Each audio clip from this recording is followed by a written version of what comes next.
Cumprimentos, irmão, com a paz do Senhor. Amém. Sou grato a Deus pela oportunidade. Desde já agradeço ao Senhor e ao Léo pelo convite. Agradecer a Deus também por tudo quanto Ele tem feito em minha vida. Aqui os irmãos que estão presentes. Confesso para os irmãos que nunca imaginei estar pregando assim para pessoas com tanta sabedoria. E às vezes nós, como homem, às vezes a nossa carne, ela pensa, mas será que nós vamos conseguir? Mas Deus, Ele nos dá graça, nos dá força e sabedoria para fazer aquilo que Ele tem colocado sobre as nossas mãos. Desde já agradeço a Deus também pela vida da minha esposa. Nós, pela misericórdia do Senhor, casamos cedo, mas se ajuntamos, se reunimos para que possamos cumprir tudo aquilo que o Senhor Ele colocou sobre as nossas mãos.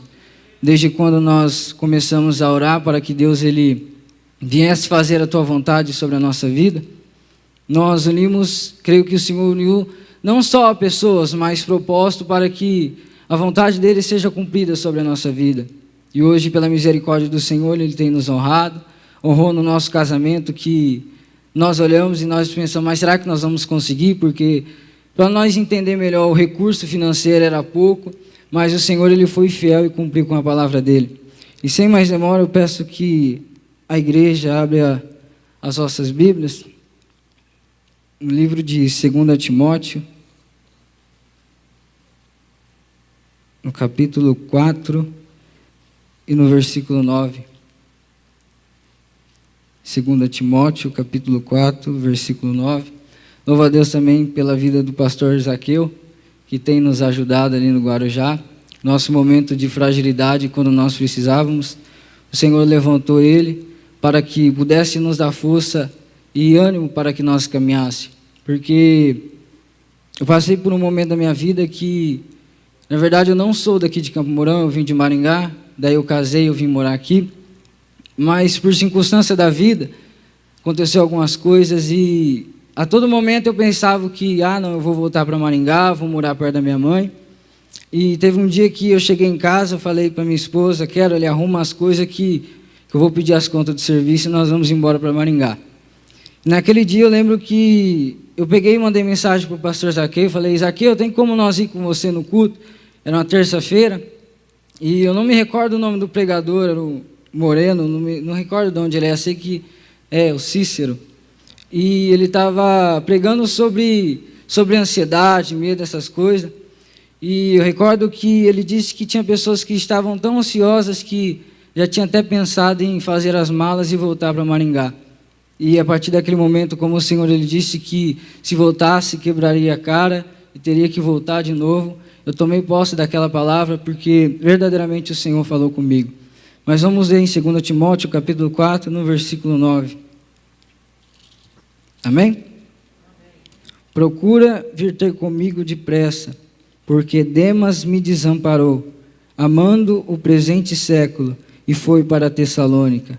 Crescente para a Galácia, Tito para a Dalmácia. Versículo 11. Só Lucas está comigo. Toma Marcos e traze-o contigo, porque me é muito útil para o ministério. Peço que a igreja se assente nessa noite.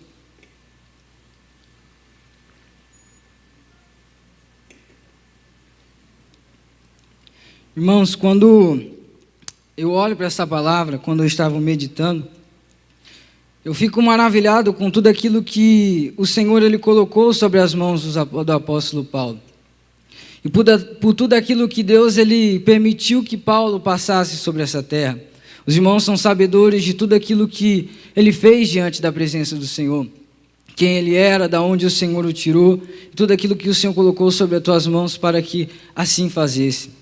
Só que Paulo, então, ele está vivendo um tempo que ele está preso em Roma, e sabendo que breve a sua morte chegaria por fazer a vontade de Cristo, Paulo ele se sente na necessidade de escrever a Timóteo, seu filho na fé. E quando Paulo ele escreve essa carta a Timóteo, quando nós vemos o livro de Timóteo, 1 Timóteo, 2 Timóteo, nós vemos Paulo diversas vezes alertando Timóteo daquilo que ele passaria diante da presença de Cristo.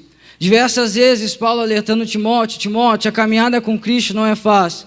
Timóteo, chegará um tempo, como no versículo 4, que ele sente a necessidade de alertar Timóteo, dizendo que chegaria um tempo em que as pessoas não suportariam ouvir a sã doutrina, mas procurariam pessoas que viessem trazer palavras, comichões dos ouvidos, que viessem alegrar o seu coração e não fazer verdadeiramente a vontade de Cristo. E Paulo, ele alerta Timóteo, dizendo: Timóteo, fica atento, prega, repreende, enquanto é tempo e fora de tempo.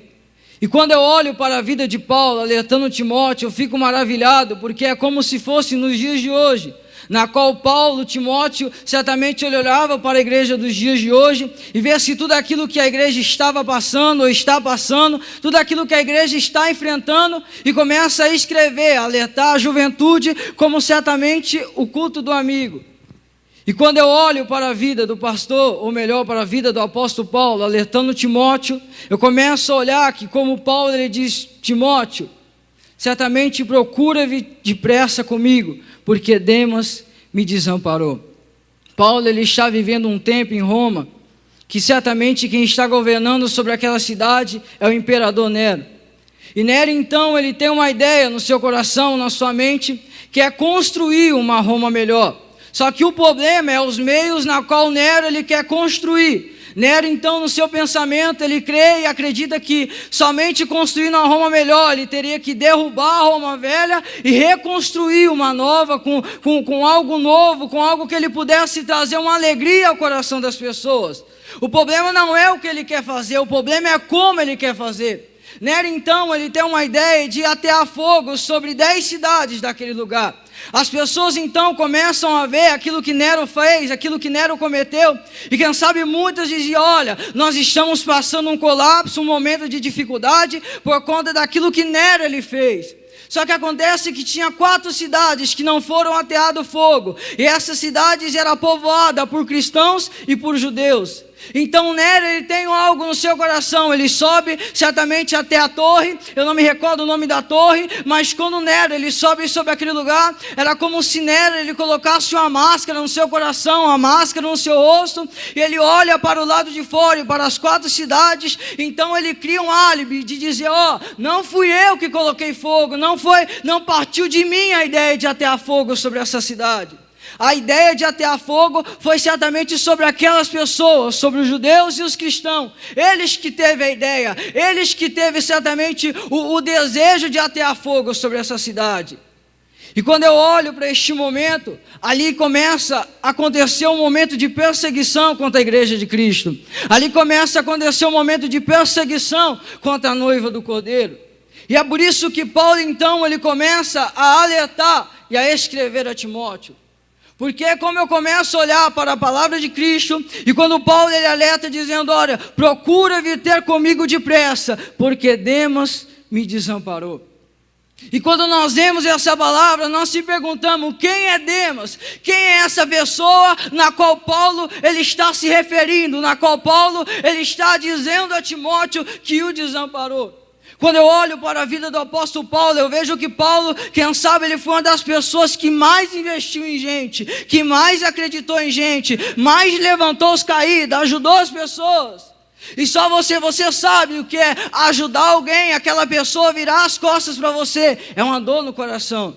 É uma dor você ajudar uma pessoa, e aquela pessoa, quando você menos espera, ela te vira as costas, finge que nada aconteceu. Às vezes, muitas das vezes, ela sai dizendo mal por trás de você, e isso dói o coração, isso entristece a nossa alma. Então Paulo ele começa a dizer a Timóteo: mas quem é esse jovem chamado Demas? Demas, certamente no livro de Filemão, no versículo 24, Paulo ele vem dizendo que ele vem trazendo uma saudação, dizendo: sauda-vos o médico amado Lucas e Demas, meus cooperadores. Quando eu olho para a vida deste jovem, acredito eu que esse jovem, em uma das pregações de Paulo, ele aceitou Cristo e começou a caminhar diante da presença do Senhor. Só que então, no decorrer da vida, nós aprendemos algo, que ninguém que aceita Jesus, ele vem, aceita Jesus hoje, e amanhã já está pregando, já está louvando. Acredito eu que tem um tempo que se chama, vamos dizer, análise de preparo, na qual o pastor, ele olha para aquela pessoa e ele vê se aquela pessoa está apta para fazer, para servir na igreja ou não. E esse período, Paulo, ele faz com que esse jovem chamado Demas passa. Só que o que acontece? Acontece que se passa um ano, e Paulo ele escreve novamente, no livro de Colossenses, no capítulo 4, no versículo 14, só que ele vem dizendo, ele vem trazendo a saudação, dizendo: eu saldo o Lucas, um médico amado, e somente então ele fala a Demas, e não fala mais meu cooperador. Quando eu olho para essa palavra, eu começo a entender algo e a pensar algo, que naquele momento Demas ele não teria ainda se desviado, ele só não fazia parte do corpo de obreiros. E aí vem uma palavra em que nós conhecemos, aquela palavra que muitas das vezes as pessoas dizem: pastor, eu não vou desviar, eu só não vou fazer mais parte do corpo de obreiro. Pastor, eu não vou desviar, eu só não vou mais louvar no jovem. Aquela palavra que muitas pessoas falam: pastor, eu não vou desviar, eu só não quero mais assumir um compromisso, eu só quero ser um crente de banco. E é isso que esse jovem aceita no seu coração. Só que o que acontece é que 3 anos se passam, e Paulo ele vem alertando e escrevendo novamente a Timóteo, dizendo: Timóteo, procura vir ter comigo depressa, porque Demas me desamparou, amando o presente século, e foi para Tessalônica. E quando eu olhei essa palavra, eu se perguntei ao Senhor, o porquê nós perdemos tantos soldados para este mundo sombrio? Por que nós perdemos tantas pessoas para este mundo sombrio?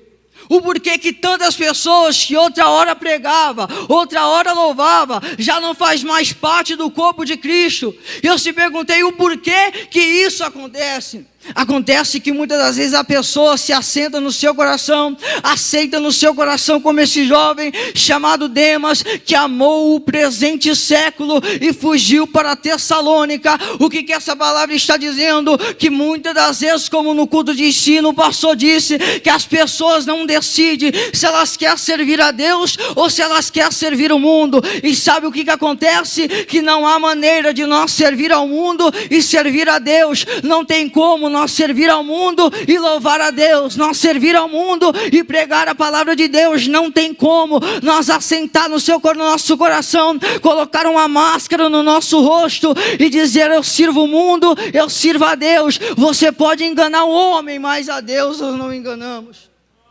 E sabe qual é o problema? O problema é que se nós não se envolver com a obra de Cristo, eu quero te trazer uma mensagem nessa noite: nós estamos correndo riscos de se desviar. Se nós não se envolvermos com essa obra, nós estamos correndo o risco de se distanciar da presença de Deus. Quando eu olho para a vida desse jovem chamado Demas, ele tinha influência, pessoas que tinham sabedoria do seu lado. Mas o porquê que esse jovem largou a cruz e fugiu da presença de Cristo? Você sabe o que é servir a Deus no tempo de Paulo, em Roma? São pessoas sendo pisoteadas por touros. São pessoas sendo jogadas certamente para que os leões venham os comer, jogadas na jaula para que os leões venham arrancar, destroçar o seu corpo. Servir a Deus no tempo de Paulo é quando certamente o melhor em Roma, eles pegavam os cristãos e eles certamente penduravam os cristãos nos postes de iluminação para trazer uma mensagem para eles, dizendo que eles deveriam aceitar aquilo que o sistema de Roma estava tentando colocar sobre o cristão. O problema que nós vivemos no mundo, nos dias de hoje, é que o mundo, o sistema de Roma, é como se fosse o mundo nos dias de hoje. A todo momento o mundo, ele tenta pressionar a igreja, dizendo para a igreja mudar os seus padrões, dizendo para a igreja mudar porque não está certo, dizendo que menino não é menino, que menina não é menina. A todo momento o mundo vem dizendo para que nós aceitamos um novo padrão, mas o Senhor, ele levantou uma geração, a geração eleita, o sacerdócio real, a nação santa, o povo adquirido, para gritar para o mundo e dizer: eu não vou mudar os meus padrões, eu não vou mudar aquilo que Deus estabeleceu em mim, eu não vou mudar aquilo que Deus estabeleceu na minha vida. E em nome de Jesus, eu quero te trazer uma mensagem nesta noite. O mundo vai te pressionar, o inimigo vai te pressionar, mas não muda o seu padrão. O seu padrão é o céu, o seu padrão é o reino. Menino nasce menino, menina nasce menina, e nada vai mudar o padrão estabelecido por Deus. Sabe qual é o problema? É que o mundo vem trazendo distorcer, aquilo vem tentando distorcer aquilo que ao longo de anos demorou para ser construído. E sabe qual é o problema? Que a igreja está se calando. Sabe qual é o problema? Que a igreja está deixando de fazer aquilo que Deus colocou sobre a nossa vida. Quando eu olho para a vida deste jovem chamado Demas, eu começo a olhar que é como nos dias de hoje. O que faz uma pessoa no momento da pressão largar tudo, largar a sua cruz e voltar para o mundo? Tessalônica, uma cidade portuária. Tessalônica, uma cidade onde tem prostituição. Há quem diga que Demas ele saiu e foi para Tessalônica buscando recursos financeiros. Mas Tessalônica é uma cidade em que a prostituição está reinando sobre aquele lugar. Há quem diga que o problema está no nome de Demas, que Demas vem certamente de uma deusa grega, a deusa da agricultura, Deméter, se não me falha a memória. E essa deusa da agricultura vem se referindo a algo que certamente é da terra, que ela nutre a terra, ela fortalece a terra. Então o pensamento deles é que essa deusa traz o nutrimento, ela faz fluir a terra. Então tudo é da terra, tudo é para a terra, tudo o que acontece é por causa dela na terra. E há quem diga que quem sabe o problema está nisso. Por quê? Porque as pessoas acham então que ele viveria da terra, certamente andaria na terra com o pensamento da terra. Só que nós sabemos que quando nós aceitamos Cristo, o negócio é diferente. Quando nós andamos com Jesus, o negócio é diferente. E Jesus nos diz certamente, desagarra da terra. Você não é da terra, você está na terra, mas o teu pensamento e o teu coração é do céu. Você está na terra, mas o teu padrão é do reino. Você está na terra, mas aquilo que Deus colocou sobre as tuas mãos não vem do homem, não vem da terra, ele vem de Deus. E sabe qual é o problema? É que Demas ele deixa o mundo entrar. Há uma grande diferença de nós irmos para a igreja, de nós entrarmos no evangelho e deixar o evangelho entrar. Não se espante, mas tem muitas pessoas que entraram na presença, mas não deixaram o evangelho entrar. Há uma grande diferença, e é por isso que Demas não suporta a pressão do mundo, porque entrou no evangelho, mas não deixou o evangelho entrar. E sabe o que acontece? No momento da pressão, é que as máscaras caem, e o desejo do coração é revelado. Eu quero te trazer uma mensagem nessa noite. Sabe o que eu tenho aprendido? Que em tempos de pandemia, é no momento da pressão que as máscaras caem, o desejo do coração é revelado. Quem queria se desviar, se desviou. Quem queria se afastar, se afastou. Mas você ficou, você se fortaleceu e disse: Senhor, é agora que eu se achego perante a tua presença, é agora que eu se achego adiante de ti. Eu quero te trazer uma mensagem nessa noite. É o culto do amigo, é o culto dos jovens. Eu sei, jovens, que o mundo ele tenta a todo momento oferecer um padrão novo. O padrão do mundo é que nós não devemos casar.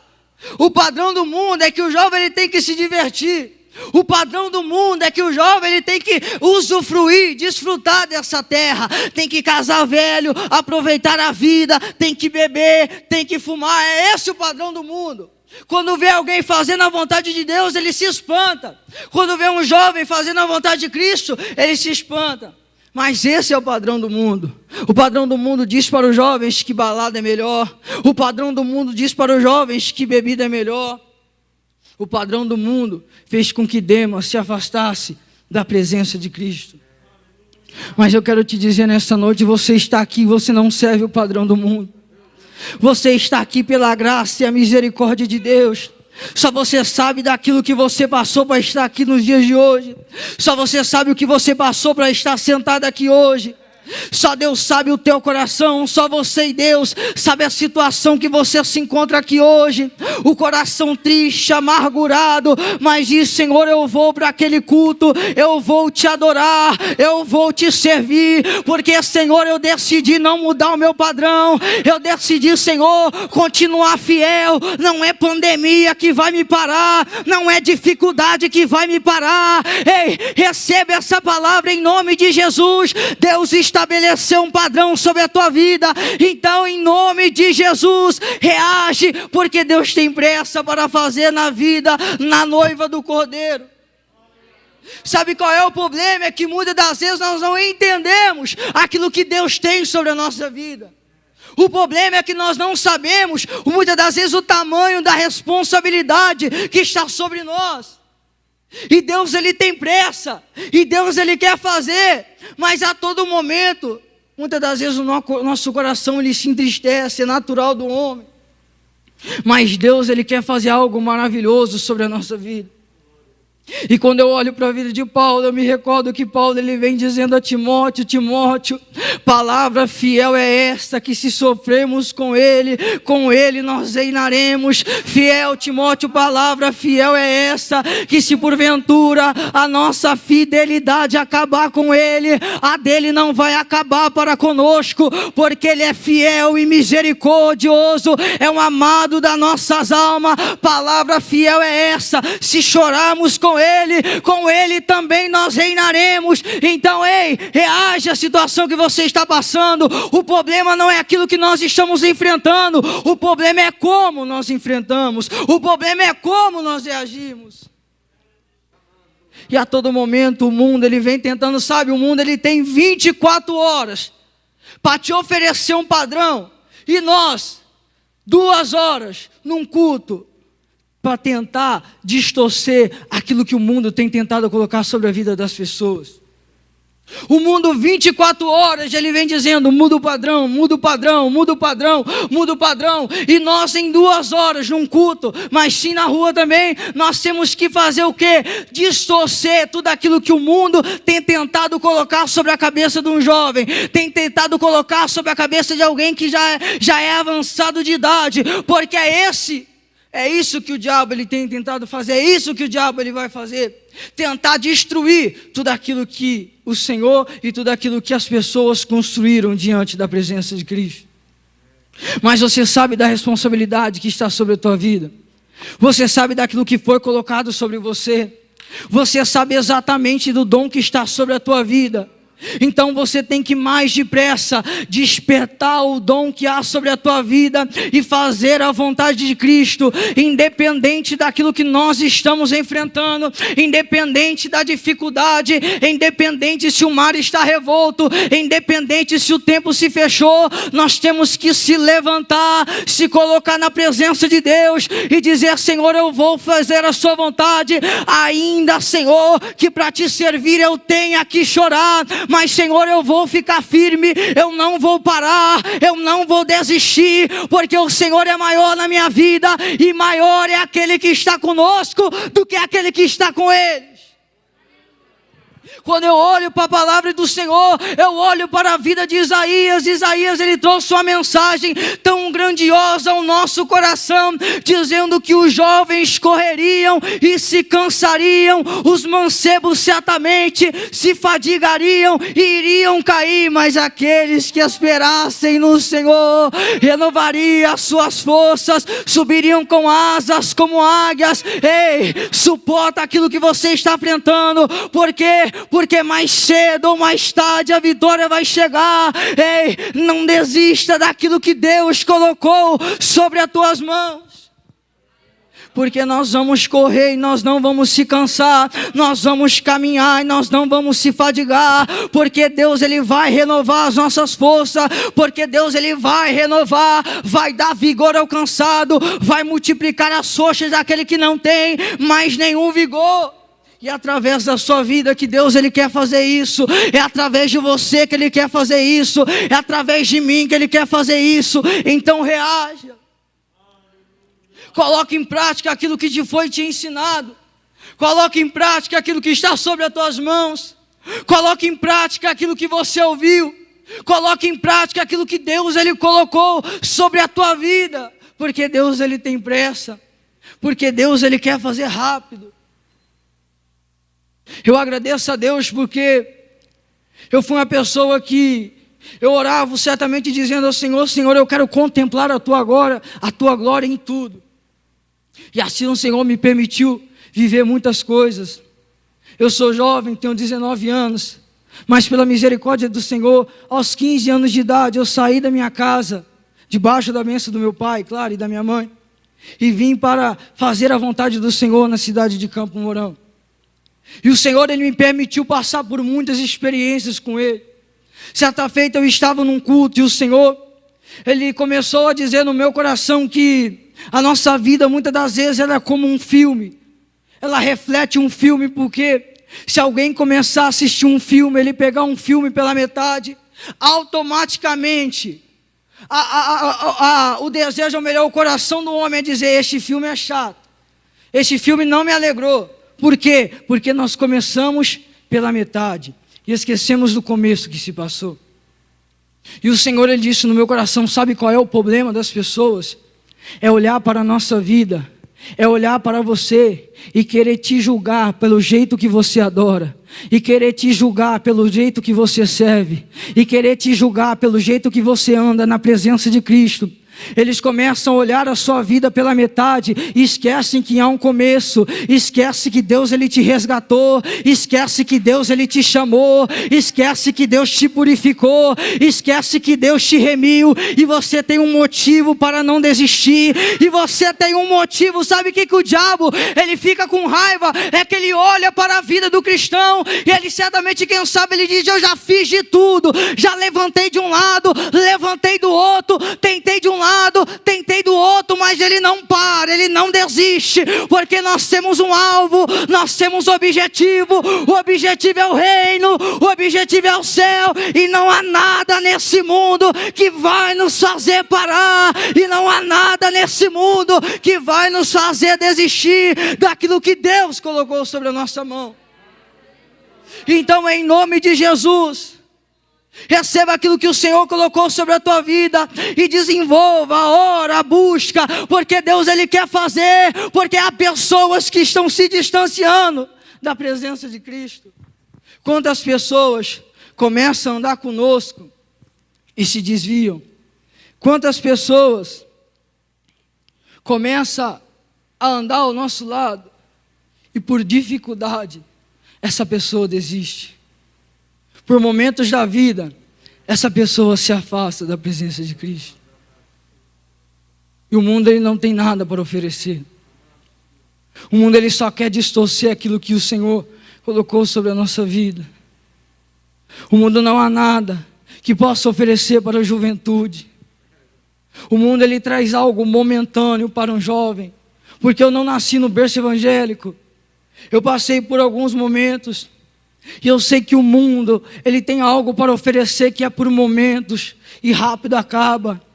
Mas Pedro, certa feita, ele trouxe uma palavra dizendo que o homem, ele é como a erva e toda a sua glória é como a flor da erva. 1 Pedro, capítulo 1, versículo 24.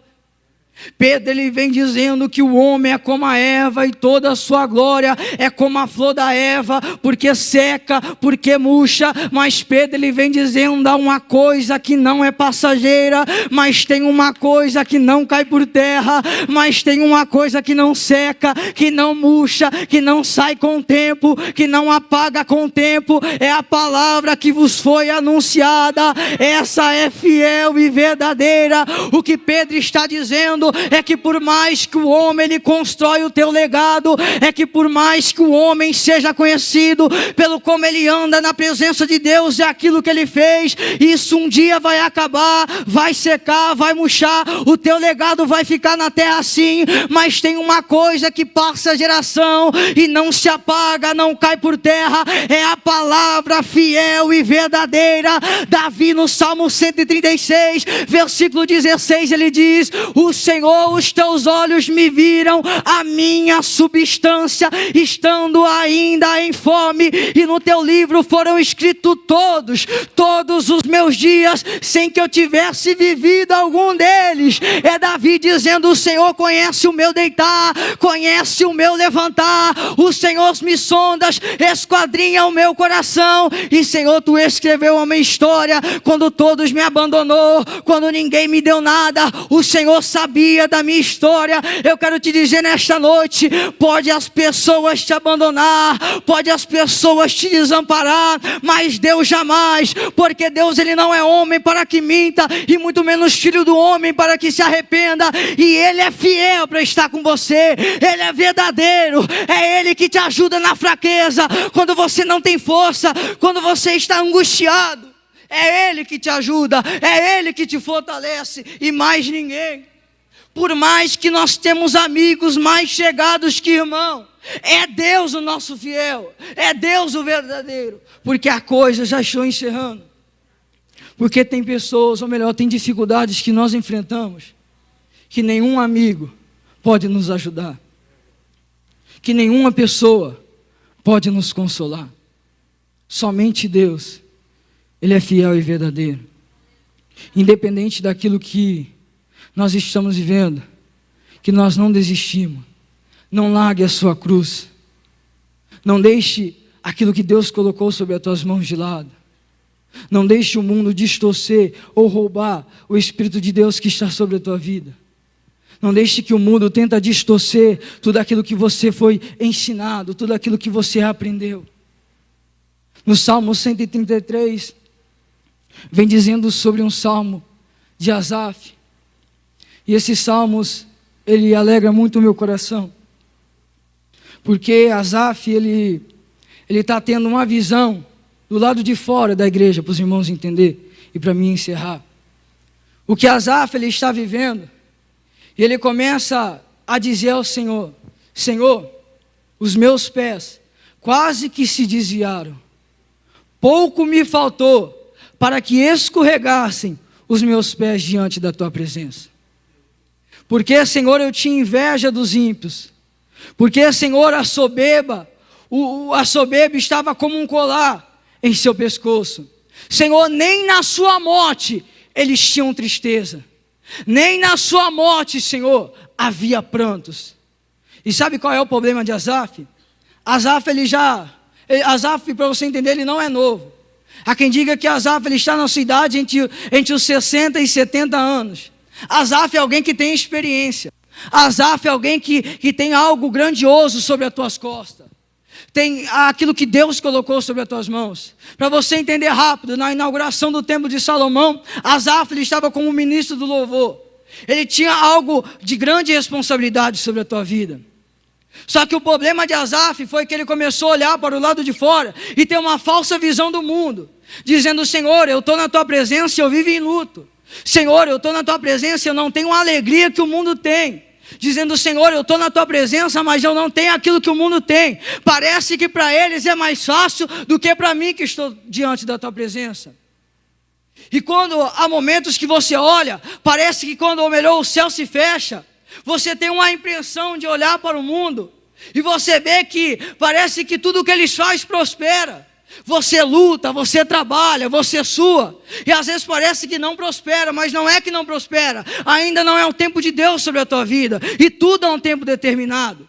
Acontece que Asaf ele começa a olhar isso e tendo uma falsa visão do mundo, mas aí o Senhor ele começa a falar com Asaf e começa a dizer: Asaf, não é dessa maneira que funciona. Asaf, no final você vai entender aquilo que eles estão passando.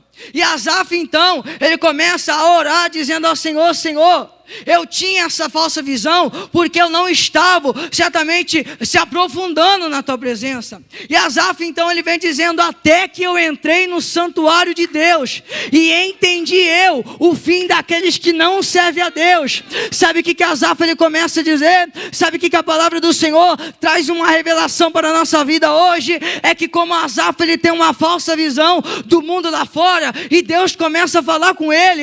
Asaf, ele muda o seu parecer, o seu pensar, porque ele entrou no santuário de Deus. E Asaf, ele começa a olhar e dizer: Senhor, eu sei que vai valer a pena ter chorado na tua presença, eu sei que vai valer a pena, Senhor, ter ficado na tua presença, eu sei que vai valer a pena não ter desistido, eu sei que vai valer a pena não ter, Senhor, se desviado dos seus caminhos, eu sei que vai valer a pena ter chorado. Então suporta mais um pouco, porque vai valer a pena. Aguenta mais um pouco, porque vai valer a pena. Aguenta mais um pouco, porque Deus está te dizendo: vai valer a pena. Hoje você não entende, a tua vitória, a tua recompensa não vai vir do homem, não vai vir na terra, a tua recompensa está no céu, o teu galardão está com Ele. Então vai valer a pena as noites mal dormidas, vai valer a pena o choro entalado na garganta, vai valer a pena você ter certamente se aproximado da presença de Deus. E para encerrar, Asaf, ele termina o salmo dizendo: mais bom para mim é se aproximar da presença do Senhor. Ruim é para quem se desvia, ruim é para quem se distancia, mas para mim, bom é se aproximar do meu Pai. Peço que a igreja se coloque de pé.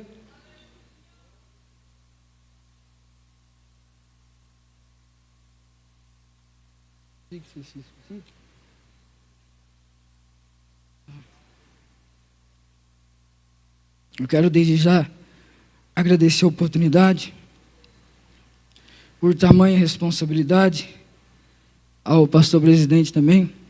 Sinceramente, eu sou pouco tempo que eu estou convertido ao Senhor, e quando eu entrei aqui e vi a pregação deste homem, fiquei maravilhado em presenciar tanta sabedoria, dizemos assim, em pessoa. Não é puxando sardinha, nada, mas é que eu vinha de um ministério diferente.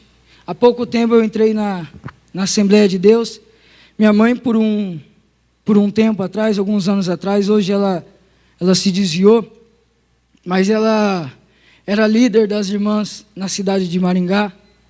E eu não lembro por que ela se desviou, porque eu era pequeno, e às vezes eu ia com ela no culto, mas me foge da memória, eu não recordo porque ela desviou. E às vezes nós podemos dizer: mas por que você não prega para ela? Sim, nós alertamos, nós dizemos, mas é como diz muitas das vezes: o da casa não tem honra. Às vezes quem sabe ela não leva a sério, por ser o filho dela que está falando, mas eu sei que um dia o Senhor vai falar com ela, ela vai retornar para a presença de Cristo. Mas um dia eu estava lá em Guarujá e o pastor Zaqueu, ele falou: já pensou o que você vai fazer da sua vida? Porque eu estava meio vagando, eu estava meio solto. Eu até queria se envolver mais com a obra, mas o antigo pastor, ele vinha de Maringá, fazia o culto aqui, e ele voltava para a cidade de Maringá, e nós estávamos cultuando somente aos sábados, e eu precisava se envolver mais com a obra, porque eu sei que quando nós não se envolvemos, nós estamos correndo o risco de se desviar. E confesso para os irmãos que, olhando de fora, eu tinha outra percepção da Assembleia de Deus, eu tinha outra percepção do ministério. E quando eu cheguei aqui, eu vi algo grandioso. É que a presença de Deus ainda, você sente a presença de Deus viva em nosso coração. Eu comecei a sentir algo que há tempos eu não sentia. A alegria no meu coração que há tempos eu não estava sentindo. A alegria de estar na casa do Senhor. E quando eu via as pregações, eu sempre soube que a Assembleia de Deus era pessoas que tinham palavra, que tinham mensagem. Uma vez no Guarujá eu fui numa vigília que teve lá, na igreja que está se construindo, e eu me recordo que quem pregou foi o Richard, se não me falha a memória, e aquela mensagem dele ficou no meu coração até hoje, que ele pregou sobre Tálita, e aquela mensagem ela entrou, até hoje eu levo essa mensagem no meu coração, e eu fico maravilhado de ver pessoas, homens de Deus na presença de Cristo, porque nós sabemos que o Evangelho precisa disso, de pessoas que verdadeiramente tinham um compromisso com o Senhor, que faz, que se dispõe, que vai, que ajuda. E eu fico muito feliz por terem me recebido, né? Hoje, graças a Deus, eu faço parte dessa família. E desde já eu agradeço a oportunidade aos irmãos. Se ficou algo aqui de agradecimento, eu confesso para os irmãos que é a primeira vez que eu prego assim para tantas pessoas, de verdade, numa igreja tão grande assim. Primeira vez que eu vim aqui, eu falei, meu Deus do céu, se um dia eu chegar a pregar nessa igreja, o que eu vou falar para este povo? O que eu vou falar aqui? Uma igreja que eu sei o tamanho da história, eu sei o tamanho daquilo que tem. E eu agradeço a Deus, hoje eu faço parte, e que os irmãos guardem essa palavra no seu coração, passe a palavra a quem direito, e que Deus abençoe.